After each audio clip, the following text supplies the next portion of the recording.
In a small town, tucked away in the corner of a bustling city, stood an old public school called Maplewood High.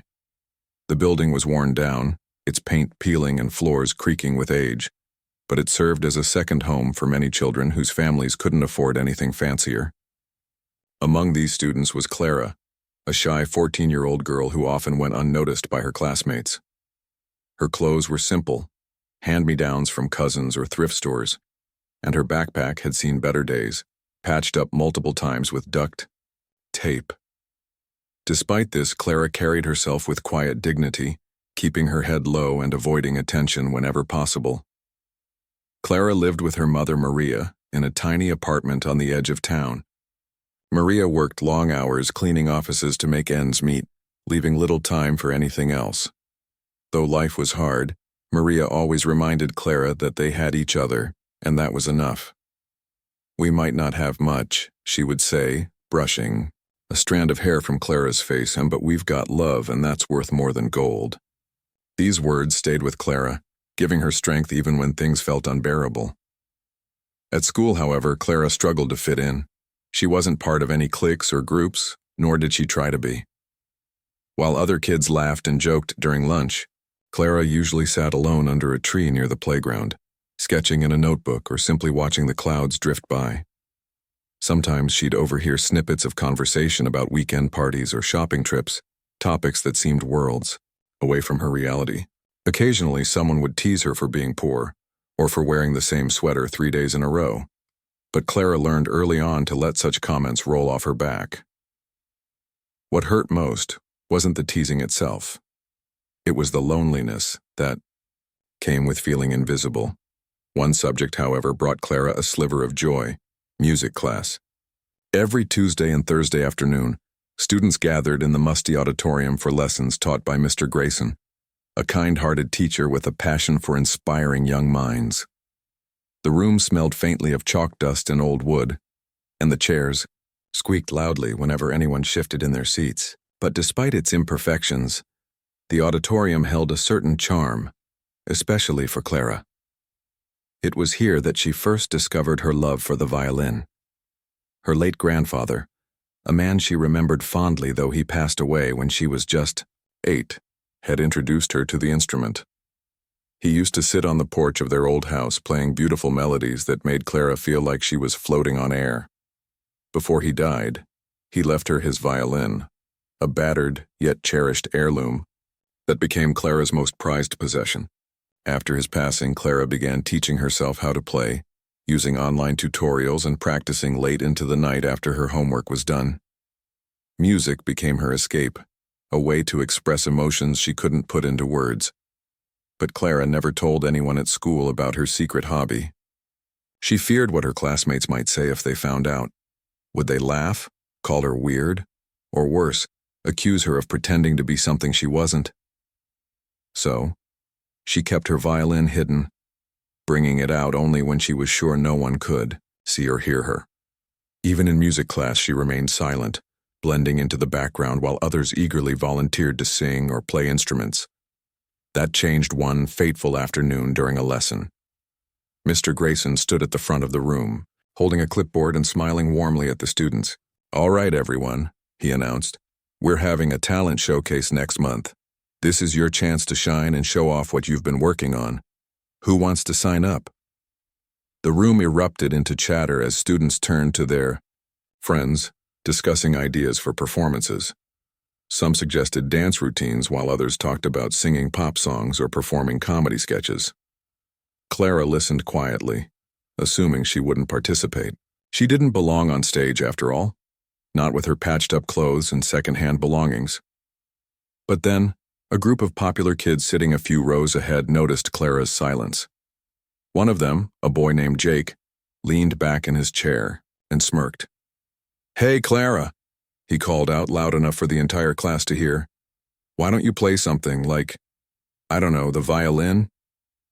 His voice dripped with sarcasm, and his friends burst into laughter.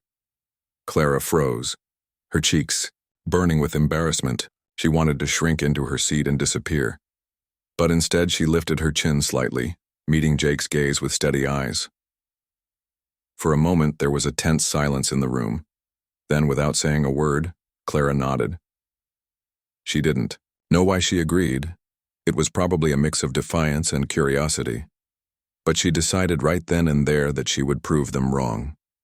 If they thought she couldn't play, she would show them otherwise. As the bell rang, signaling the end of class, Clara felt a strange mix of fear and determination bubbling inside her. She knew the road ahead wouldn't be easy. Practicing secretly was one thing, but performing in front of the entire school? That was another challenge entirely. Still, she couldn't back out now. Not after accepting the dare. Deep down, Clara hoped that maybe, just maybe, this could be her chance to finally be seen. Not as the poor girl in the corner, but as someone with a gift worth sharing. Every evening, after finishing her homework and helping her mother tidy up their small apartment, Clara would retreat to the corner of their living room. There, surrounded by stacks of books and faded photographs, she opened her grandfather's old violin case with reverence. The instrument inside was far from perfect. Its surface bore scratches and dents, and one of the tuning pegs had been replaced with a makeshift piece of wood. But to Clara, it was priceless. It carried not only the weight of her grandfather's memory, but also the dreams she dared not speak aloud. As the sun dipped below the horizon, casting soft shadows across the room, Clara began to play. Her fingers moved delicately over the strings, coaxing out notes that danced through the air like whispers of hope. At first, the melodies were hesitant, tentative, a reflection of her own uncertainty. But as she lost herself in the music, something magical happened. Each note became bolder, richer, filling the cramped space with a warmth that made the walls seem less confining. For those fleeting moments, Clara forgot about the struggles of her daily life, the teasing at school, the bills piling up on the kitchen counter, the ache of loneliness that sometimes kept her awake at night. All that mattered was the sound, flowing from her violin. Her practice sessions weren't just about technical skill, they were deeply personal. Every bowstroke told a story, every chord conveyed an emotion. Some nights she played cheerful tunes, imagining herself dancing under starlit skies or laughing alongside friends who truly understood her. Other times she chose somber pieces, allowing her sadness and frustration to pour into the music. When she played Adagio for Strings by Samuel Barber, a hauntingly beautiful composition her grandfather once loved, tears often welled up in her eyes. The melody seemed to mirror her own journey, a delicate balance between pain and resilience, sorrow and strength. Clara's mother, Maria, would occasionally pause in the doorway, watching her daughter with a mix of pride and heartache. She knew how much the violin meant to Clara, yet she worried about the sacrifices her daughter was making. "You should rest," she'd say gently, placing a hand on Clara's shoulder. "You work so hard, mija." But Clara always shook her head, determined to keep going. "I need to practice, Mama," she'd reply softly. "This is my chance to show people who I really am." Despite her dedication, Clara couldn't shake the fear that gnawed at her whenever she thought about performing in front of the entire school. What if her classmates laughed? What if her music wasn't good enough? These doubts lingered like storm clouds, threatening to dampen her resolve. To combat them, she reminded herself why she was doing this, not for approval, but for herself. This performance wasn't just about proving Jake and his friends wrong. It was about reclaiming her voice, standing tall despite the challenges life had thrown her way. To prepare, Clara scoured the internet for tips on improving her technique. She watched videos of famous violinists, studying their posture, finger, placement, and bow movements. One video featuring a renowned musician playing Adagio for strings left her mesmerized. The performer's expression was intense, almost otherworldly, as though the music consumed her entirely. Inspired, Clara decided to emulate that level of passion in her own performance. She wanted her audience to feel what she felt when she played, to experience the raw emotions hidden within each note. But practicing alone wasn't enough. Clara needed feedback, someone to tell her whether she was ready. Hesitant to ask her teachers or peers, she turned to her mother. One evening, after dinner, she asked Maria to sit and listen while she played. Nervously, Clara positioned the violin under her chin and began. As the music filled the room, Maria's eyes widened in astonishment. When Clara finished, her mother clapped enthusiastically, tears streaming down her face. "Mija," she whispered, pulling Clara into a tight hug. "You are amazing, truly amazing." Though encouraged by her mother's reaction, Clara still faced obstacles. Their neighborhood was noisy, and finding quiet time to practice proved difficult. Construction workers hammered away during the day, and neighbors blasted loud music late into the night. Undeterred, Clara adapted. She practiced early in the mornings before sunrise, when the world was still asleep, or stayed late at school, to use the empty auditorium. Mr. Grayson, noticing her frequent visits, offered words of encouragement. "You're putting in a lot of effort, Clara," he said one afternoon. "I'm proud of you." As the days passed, Clara grew more confident in her abilities. She started experimenting with different interpretations of adagio for strings, adding subtle variations to make the piece uniquely hers. She imagined herself on stage, bathed in spotlight, pouring her soul into the music. The thought excited her, even as it terrified her. Would the audience understand? Would they see past her worn clothes and shy demeanor to recognize the depth of her talent? On the eve of the showcase, Clara sat cross-legged on the floor, cradling her violin in her lap. Outside, rain pattered against the window, creating a soothing rhythm that matched the steady beat of her heart. She ran her fingers lightly over the strings, thinking about everything that had led her to this moment. Her grandfather's lessons, her mother's sacrifices, her own determination, all of it had shaped her into the person she was today. Tomorrow she would step onto that stage, not as the girl everyone dismissed, but as a musician with a story to tell. For the first time in weeks, Clara allowed herself to dream. She pictured the audience sitting in silence, captivated by her performance. She imagined their applause, the look of awe on their faces, the realization that they had underestimated her, and she hoped more than anything that her music would inspire others to see beyond appearances, to find beauty in unexpected places, just as she had found it in her grandfather's old violin. With renewed determination, Clara closed her eyes and began to play. The melody soared through the room, wrapping around her like a warm embrace. For now, the doubts and fears faded away, leaving only the music and the promise of a brighter tomorrow. The day of the talent showcase finally arrived, and the atmosphere in Maplewood High was electric. Students buzzed with excitement as they milled around the auditorium, adjusting costumes, rehearsing lines, or tuning instruments. Backstage, Clara stood quietly in a corner, her violin case clutched tightly in her hands. She wore a plain navy blue dress borrowed from her mother, its fabric slightly faded but clean and pressed. Her heart pounded so loudly she was sure everyone could hear. Around her, the other performers were busy preparing. A group of girls giggled nervously while practicing choreography for their dance routine. Two boys adjusted microphones for their comedy act, cracking jokes that made nearby classmates laugh. Everyone seemed confident, ready to shine under the spotlight. Clara, however, felt like an outsider looking in. She had never been part of this world, the one where people sought attention and applause. Yet here she was, about to step onto the stage that had always intimidated her. As the event began, Mr. Grayson walked to the center of the auditorium, welcoming students, teachers, and parents to the showcase. The room dimmed, and the first performance, a lively rendition of a pop song, kicked off the evening. Cheers erupted as the singer hit high notes, and the audience clapped enthusiastically. One act followed another, a gymnastics demonstration, a dramatic monologue, and even a short film created by a group of tech-savvy students. Each performance brought more energy to the room, building anticipation for what was to come. Finally, it was Clara's turn. Mr. Grayson announced her name, his voice warm and encouraging.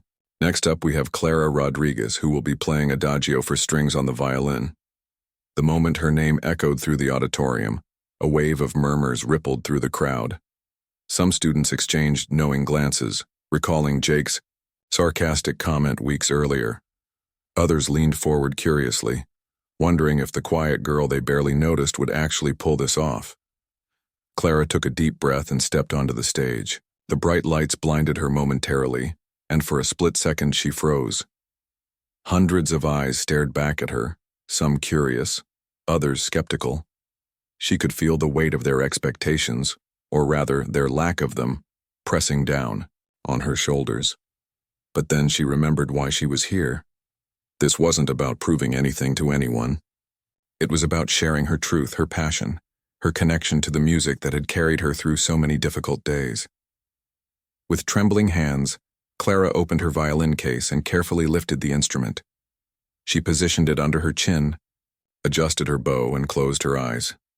For a brief moment, she let the silence envelop her, blocking out the whispers and judgmental stares. Then she drew the bow across the strings, producing the first soft, lingering note. The sound was hesitant at first, almost fragile, as though testing the waters. But as Clara continued, something remarkable happened. The initial nervousness melted away, replaced by a profound sense of focus. Each note flowed seamlessly into the next, weaving together a tapestry of emotion that resonated deeply with everyone in the room. The melody swelled, growing richer and more powerful, until it filled every corner of the auditorium. It was as if Clara had unlocked a hidden dimension within the music, transforming it into something far greater than mere notes. It became a story, a confession, a plea for understanding. At first, the audience sat in stunned silence. Even those who had come expecting little found themselves captivated. Teachers leaned forward in their seats, their expressions shifting from curiosity to admiration. Parents whispered to each other, marveling at the depth of feeling in Clara's performance. And the students, those who had teased her, ignored her, or dismissed her, were utterly transfixed.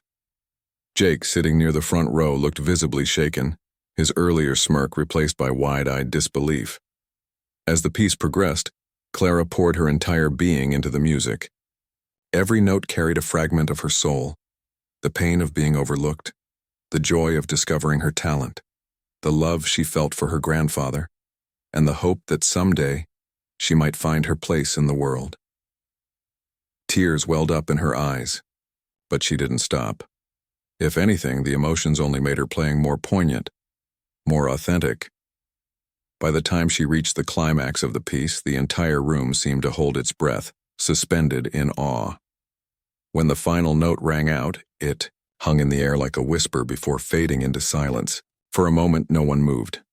The auditorium was completely still, as if the audience needed time to process what they had just witnessed. Then, slowly, someone began to clap.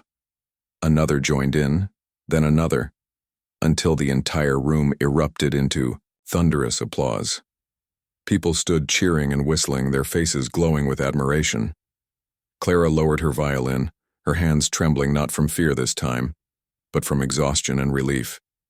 She scanned the room, searching for signs of mockery or pity, but instead she saw only respect.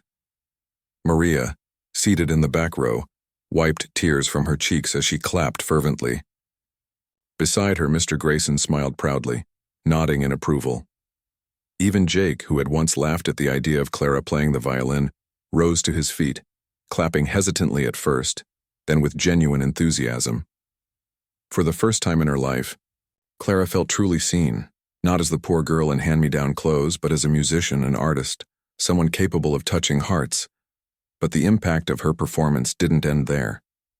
As Clara walked off the stage, she was met with hugs from classmates she barely knew. "That was incredible," one girl said, her voice thick with emotion. "I had no idea you could play like that." Another student apologized for past teasing, his words sincere. Even the school principal approached her, congratulating her and asking if she'd consider performing again at an upcoming community event. For Clara, the experience was overwhelming, but in the best possible way. She had stepped onto the stage, expecting ridicule, yet she left it bathed in admiration. More importantly, she realized that her music had the power to bridge gaps, to break down barriers, and to remind people of their shared humanity. In that single performance, she had transformed not only how others saw her, but also how she saw herself. As the showcase drew to a close, Clara lingered backstage, watching the remaining acts with a newfound sense of belonging. For years, she had carried her violin in secret, afraid of judgment and rejection. Now she understood that true strength lay not in hiding, but in embracing who you are and letting your light shine, no matter how dark the world may seem. The days following the talent showcase were unlike anything Clara had ever experienced. Overnight, her life changed in ways she could never have imagined. What started as a dare, a cruel joke meant to humiliate her, had transformed into a moment of triumph that left an indelible mark on everyone who witnessed it. The once invisible girl was now at the center of attention, and though it felt strange, it also filled her with a quiet sense of pride. Word of Clara's performance spread quickly throughout Maplewood High. Students who had barely acknowledged her before suddenly wanted to know more about her. During lunch breaks, groups of kids approached her, asking questions about how long she'd been playing the violin, where she learned, and if she planned to perform again. At first, Clara found these interactions overwhelming. She wasn't used to being the focus of so much curiosity, but she handled it gracefully, answering their questions with a shy smile. Some even apologized for teasing her in the past, admitting they had misjudged her. Jake, the boy who had mocked her during music class, came up to her one afternoon after school. He hesitated for a moment, shuffling his feet awkwardly before finally speaking. "Hey, I just wanted to say sorry," he said, rubbing the back of his neck. "I didn't mean to be such a jerk. You were amazing out there." Clara looked at him, surprised by the sincerity in his voice. After a pause, she nodded and gave him a small smile. "Thanks," she replied softly. It wasn't forgiveness. Exactly, not yet. But it was a start. Teachers and staff members also took notice of Clara's newfound confidence. Mr. Grayson, thrilled by her success, encouraged her to join the school orchestra, promising to help her improve her technique. Further, even the principal invited her to play at upcoming school events, including the annual fundraising gala attended by parents and local community leaders. For the first time, Clara felt like she belonged somewhere, not because people pitied her, but because they genuinely admired her talent. Outside of school, Clara's performance sparked interest beyond what anyone expected. A local newspaper ran a story titled, "The Girl Who Turned Silence into Music," highlighting her journey from obscurity to recognition. Photographers visited her home to take pictures of her practicing in the living room, capturing candid moments between her and her mother. Maria beamed with pride as she recounted stories of Clara's late-night practice sessions and her determination to master the violin, despite their financial struggles. Soon after the article was published, offers began pouring in. Representatives from prestigious music schools called offering scholarships, hoping to nurture Clara's raw talent. Community organizations pledged support, providing funds for new instruments and private lessons. One donor even gifted her a brand new violin, its polished surface gleaming under the light. When Clara held it for the first time, tears welled up in her eyes. It wasn't just an instrument, it was a symbol of hope, a reminder that dreams could become reality with hard work and resilience. Despite all the attention, Clara remained grounded. She knew that fame, no matter how fleeting, wouldn't change the core of who she was. Her mother reminded her of this often. "Stay humble, mija," Maria would say, brushing a strand of hair from Clara's face. "Your gift is beautiful, but your heart is what truly matters." These words stuck with Clara, guiding her as she navigated this unfamiliar world of praise and opportunity. Her classmates, too, underwent a transformation. Many of them realized how wrong they had been to judge Clara based on appearances. They saw her not as the poor girl anymore, but as someone with immense talent and strength. Inspired by her courage, some students decided to pursue their own passions more seriously. A group of girls formed a choir, while others joined the drama club or signed up for art classes. Clara's performance became a catalyst for change, reminding everyone that greatness can come from unexpected places. As weeks turned into months, Clara continued to grow both as a musician and as a person. With access to better resources and guidance, her skills improved dramatically. She practiced tirelessly, determined to honor her grandfather's memory and make the most of the opportunities presented to her. Every time she played Adagio for strings, she dedicated the piece to him, imagining him sitting in the audience, smiling proudly. But perhaps the most profound impact was within Clara herself. Performing on stage hadn't just earned her applause, it had given her a voice. She no longer felt invisible or insignificant. Instead, she carried herself with confidence, knowing that her worth wasn't defined by her circumstances, but by her character and abilities. This newfound self-assurance spilled over into other areas of her life. In class, she raised her hand more often, contributing thoughtful answers and engaging in discussions. Outside of school, she volunteered to mentor younger students interested in music, sharing tips and encouragement. One evening, as Clara sat on the porch of their apartment playing her violin under the stars, she reflected on how far she'd come. Just a few months ago, she had been afraid to let anyone hear her music, fearing ridicule and rejection. Now she stood tall, unafraid to share her gift with the world. The road ahead wouldn't always be easy. There would still be challenges, setbacks, and moments of doubt. But Clara knew she had the strength to face them. Her mother joined her on the porch, wrapping an arm around her shoulders. "You've done something incredible, Mija," Maria said, her voice filled with emotion. "Not just for yourself, but for everyone who doubted you. You showed them that beauty can bloom even in the toughest soil." Clara smiled, feeling a deep sense of gratitude. She glanced at the stars twinkling above, thinking about her grandfather and the lessons he had taught her. Then, she closed her eyes and began to play, letting the music carry her hopes and dreams into the night. Somehow she knew he was listening and smiling. Years passed, and Clara's life transformed in ways she could never have predicted that fateful day on the stage of Maplewood High. The shy, overlooked girl who once feared judgment had grown into a confident young woman with a burning passion for music. Her journey from obscurity to recognition was not just about personal triumph. It became a beacon of hope for others, a testament to the power of perseverance, authenticity, and belief in oneself. After graduating high school, Clara earned a full scholarship to one of the most prestigious music conservatories in the country. It was a dream come true, but it also came with its own set of challenges. For the first time, she found herself surrounded by students who had been groomed for success, many of them coming from wealthy families, trained by renowned instructors since childhood. At times, self-doubt crept back in, whispering cruel reminders of how different her background was compared to theirs. But Clara refused to let those thoughts define her. Instead, she channeled her energy into practice, determination, and gratitude for the opportunities she'd worked so hard to earn. Her professors quickly recognized her unique talent, not just her technical skill, but the raw emotion she infused into every note. "Clara doesn't just play music," one instructor remarked during a masterclass. "She tells stories. She makes you feel things you didn't even know were buried inside you."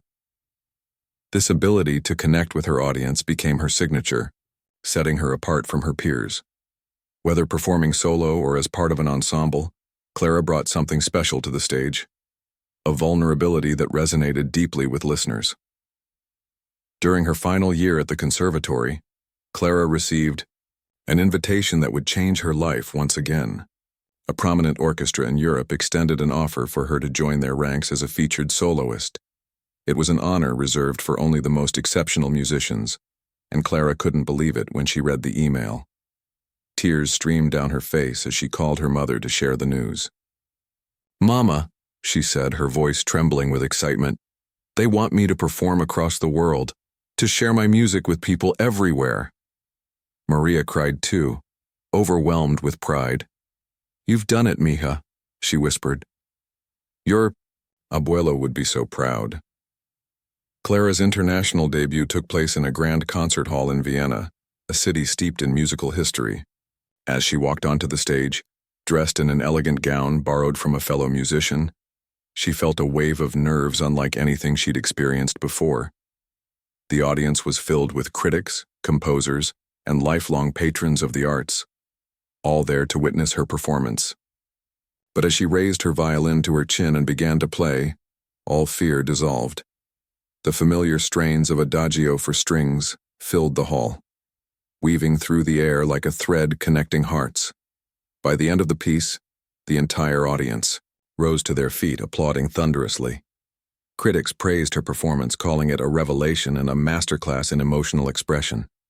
From there, Clara's career skyrocketed.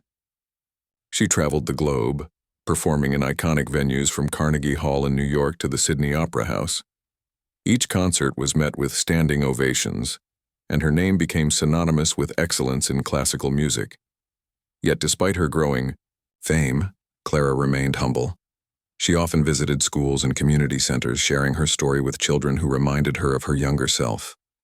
"Don't let anyone tell you what you can or cannot do," she would say, holding her violin close.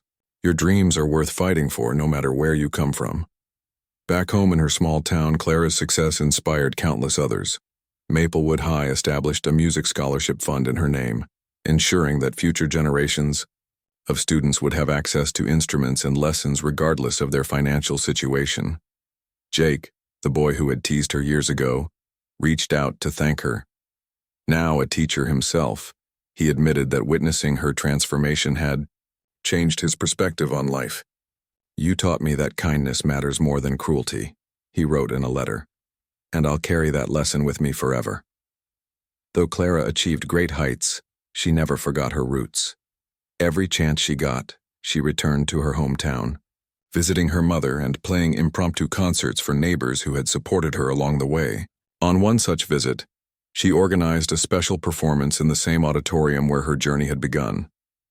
As she stood on the stage, looking out at the familiar faces of teachers, classmates, and friends, she felt a lump rise in her throat. "This is where it all started," she told the audience. "Where someone dared me to prove myself and where I discovered the strength to believe in my own potential." When she played Adagio for strings that evening, the room fell silent just as it had years ago. But this time, the silence wasn't born of disbelief or skepticism. It was reverence. People wept openly, moved not only by the beauty of the music, but by the story behind it. Afterward, Clara stayed late, signing autographs and posing for photos. Many attendees thanked her, not just for the performance, but for reminding them of the importance of resilience and compassion. As her career continued to flourish, Clara made it her mission to use her platform for good. She collaborated with charities focused on providing music education to underserved communities, believing that every child deserved the chance to experience the transformative power of art. She also composed original pieces inspired by her journey, blending classical techniques with modern influences to create something entirely new. One composition, titled Echoes of Hope, became especially popular, earning critical acclaim and touching the hearts of audiences worldwide. Through it all, Clara carried her grandfather's memory with her. His battered violin, now retired from active use, sat proudly displayed in her apartment, a reminder of where she came from and how far she'd come. Whenever she performed, she imagined him sitting in the front row, nodding approvingly, his eyes shining with pride. "This is for you, abuelo," she would whisper before stepping onto the stage, and somehow she knew he heard her. Looking back on her journey, Clara realized that her greatest victory wasn't fame or accolades.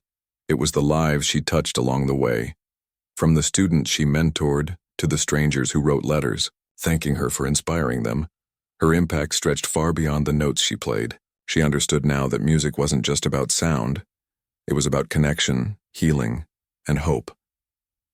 And so, as Clara stood under the spotlight night after night, bowing to thunderous applause, she did so not as the poor girl who had once been invisible, but as a symbol of what was possible when you dared to believe in yourself.